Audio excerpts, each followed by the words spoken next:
আমরা করছি আজকের দিনের মনটাকে তাহলে এইরকম সকল মিলে মনটাকে কি করছি আমরা বলুন আচরণ মানে কি আচরণ করছি স্মরণ মরণ করছি কার স্মরণ মরণ ঠাকুরের আজকের দিনে এই যে আপনারা সকলে ভক্ত সম্মেলন করেছেন এই যে ভক্তি শ্রদ্ধা তাহলে দেখুন ভক্তি শ্রদ্ধার মধ্যে আপনাদের সামনে কিন্তু ঠাকুর মা স্বামীজি এবং অভেদানন্দমণি এবং তার সন্তানরা পাঁচশো ব্রহ্মানন্দ এবং পাঁচশো সন্তানরা সকলেই উপস্থিত রয়েছেন এখানে তা সেই জন্যই ভক্ত সম্মেলন হচ্ছে বুঝেছেন এই যে সম্মেলনটা হচ্ছে এতক্ষণ ধরে করছেন আনন্দ করছেন সকলে বা মনের মধ্যে ভগবানের স্মরণাপন্ন সবসময় করছেন তা তিনি আমাদের ভেতরে সবসময় রয়েছেন আমাদের ভেতরেই রয়েছেন কিন্তু তারা আমাদের এইগুলো সব শুনছেন এবং দেখছেন সেই জন্যে আমরা তার কী করছি নাম গুণকীর্তন করছি তাকে তাদের স্মরণ করছি তাহলে তাদের স্মরণ করলে কী হবে আমাদের মন প্রাণ সকল শীতল হবে শুধু নয় চিত্ত শুদ্ধ হবে তাই না এবং তাহলে দেখুন মনটাকে শুদ্ধ করতে গেলে কী করতে হবে জপ করতে হবে ধ্যান করতে হবে তাই না তাহলে মন্ত্র তাহলে ঠাকুর বলছেন মন্ত্র তাহলে মনটা দিয়ে দিলাম তোকে আমার কিছু নয়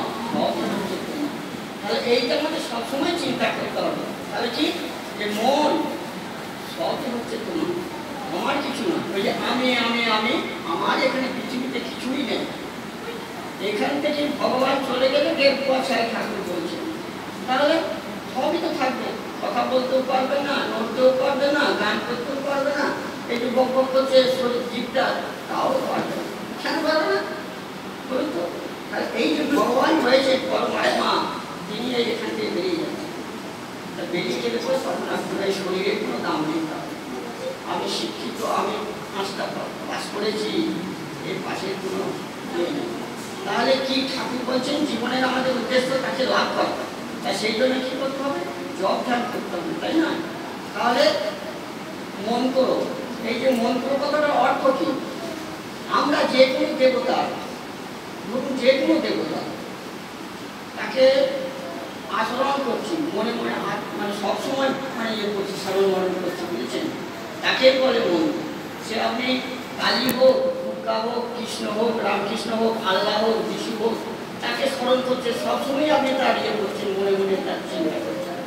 সেটাই হচ্ছে মন্ত্র বুঝেছেন আর মন্ত্রের অর্থ ইয়ে কি না গুরু কী করেন অন্ধকার থেকে আমাদের আলোতে নিয়ে যাচ্ছেন বুঝেছেন সেই হচ্ছে তিনি হচ্ছেন আমাদের গুরু তাহলে গুরুকে না যিনি অন্ধকার থেকে আমাদের এই আলোতে নিয়ে যাচ্ছেন তাহলে আলোটা কি আলোটা হচ্ছে আমাদের যে ভেতরে মন্দিরকে যে আত্মা রয়েছেন তাকে জানিয়ে দেওয়া তাকে জানিয়ে দেওয়াই হচ্ছে গুরুর কাজ যে তোমার ভেতরে সেই পরমাত্মা রয়েছে ঠাকুর বলছে না যে লঙ্ঘন দিয়ে বেড়া রয়েছে যেন আগুনটাকে ছুঁছি মনে হচ্ছে কিন্তু ছুঁতে পারে বুঝেছেন আমরা আত্মাটাকে দেখতে চেষ্টা করি কিন্তু তাকে দেখতে পারি না কেন পারি না আমাদের এই যে মায়া শরীরের ভেতরে মায়া রয়েছে বুঝেছেন তো সেই মায়াতে আমরা ভুলে আছি ওই ঠাকুর বলছেন এই যে গামছাটা দিয়ে দিলাম তাহলে আমাকে কেউ আর দেখতে পাচ্ছ না তাই না কেন দেখতে পাচ্ছ না এই মায়ার আবরণ রয়েছে তাই না এই মায়ার আবরণটা যদি চলে যায় তখন আমরা কি করবো তখন আমরা ভগবানের সঙ্গে যোগ হব তাকে কিন্তু দর্শন করতে পারবো তাই না যখন আমরা দর্শন করবো মানে এই যে আত্মার সঙ্গে আত্মার যখন হয়ে যাবে ভগবানকে তখন আমরা একদম সেই ব্রহ্মজ্ঞান তখন ব্রহ্মজ্ঞান হয়ে গেলে তখন আর কথা বলতে পারবো বলছে না নুনের দুটো সমুদ্র মানতে গেছি তা কে খবর দেবে কে খবর কেউ দেবে কি কেউ দিতে পারবে সে তো নিজেই বলে গেল যে কি আর খবর দেবে বলুন তা সেই রকম আমাদের মনের মধ্যে এই যে রয়েছে ভগবান তাকে জানানোই হচ্ছে আমাদের ধর্ম এই ধর্মটাকে কী করতে হবে কাজের মধ্যে যে কোনো কাজই করি না কেন শুধু ওই জব করলাম ধ্যান করলাম খেলাম করলাম তা করলেও হবে না আমার ঘন্টা বাজিয়ে পুজো করলাম তাও হবে না আমি কিন্তু 40 বছর ধরে দার্জিলিংয়ে পুজো করেছি আর অন্যান্য জায়গায় প্রায় 15 বছর ধরে 16 বছর ধরে পূজা করেছি বুঝছেন পূজাই যাই হোক আর সেই জন্য বলছি যে ঘন্টা বাজিয়ে পূজা করলেও যা হবে না ঠাকুর বলছেন পায়খানা পরিষ্কার করা সাফ করা সেটাও যেমন পূজা আবার হ্যাঁ আপনারা অফিসে কাজ করছেন সেটাও পূজা আপনারা রান্না করছেন সেটাও পূজা, আপনি অফিসে কাজ করছেন সেটাও পূজা। তাহলে এই যে পূজাটা কিভাবে করতে হবে? এই মনটা দিয়ে করতে হবে। আমরা তো ফাঁকি মারি, তো অফিসে যাচ্ছি, ওর সঙ্গে গল্প করছি, আমার কাজটা করার কিন্তু সেই ইয়েটা নেই, তাই নাকি? দেখবেন আমরা বেশিরভাগ লোকই মাস্টার মশাই পড়াতেই গল্প চলছে, জানিস আজকে ওই জমিতে হয়েছিল, জানিস ওই ফসলটা খুব ওই গাছের খুব ফলটা খুব ভালো হয়েছে, এই তোদের বাড়ির ওই ফলটা হয়েছে, নিয়ে আসবে, হিসাবটা নিয়ে আসবি। তাহলে দেখুন,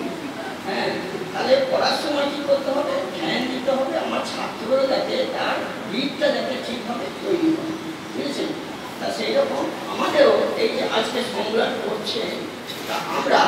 যাতে এই মনটাকে তার সবসময় অনুধাবন করতে পারি, সবসময়, বুঝেছেন? চলতে ফিরতে ঘুরতে সবসময় এই যেখানে এসেছি, তাহলে আমাদের কী করা উচিত? সবসময় তার স্মরণ করা উচিত, যেহেতু তারা এখানে উপস্থিত হয়েছে, তাই না? তারা কিন্তু সকলেই উপস্থিত হয়েছে, আমরা দেখতে পাচ্ছি না, কিন্তু তাকে দেখার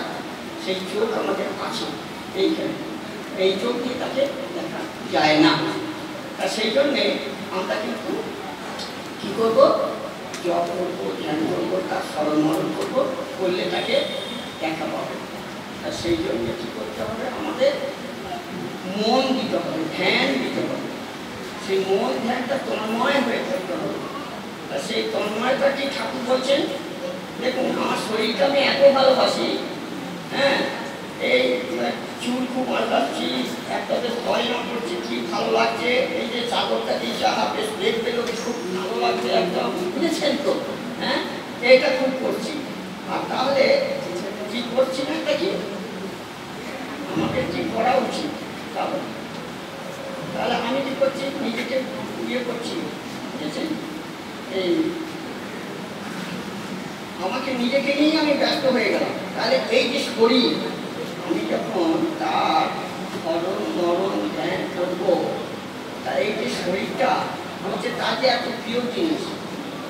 সেই শরীরটাও হয়ে যাবে, তখন শরীর জ্ঞানও তার থাকবে না, তখন তার লাভ হবে ভগবানকে তার দর্শন দিতে, এবং তখন তার লাভ হবে, বুঝেছে? তা যাই হোক, আর বেশি ইয়ে করবো না, আপনাদের সময় নষ্ট করবো না, আপনারা অনেকজন এসছেন, আপনারা এবারেতে ওম উচ্চারণ করবো, সকল মিলেই আমরা আজকে ওম উচ্চারণ করবো, ঠিক আছে? 5 বার করবো, ঠিক আছে? ও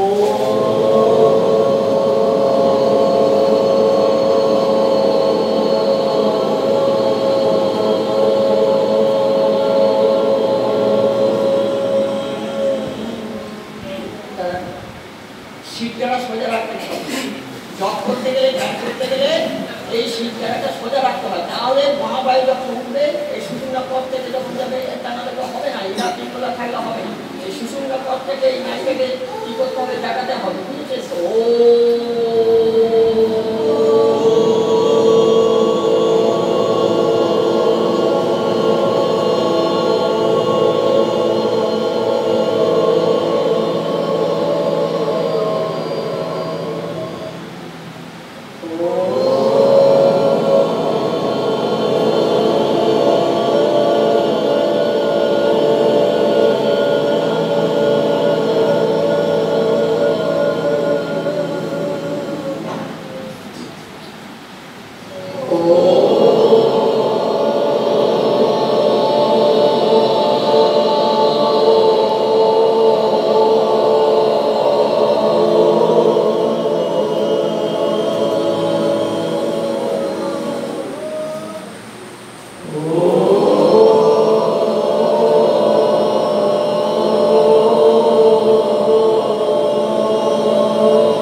সকল মিলে 5 মিনিট জপ করবো।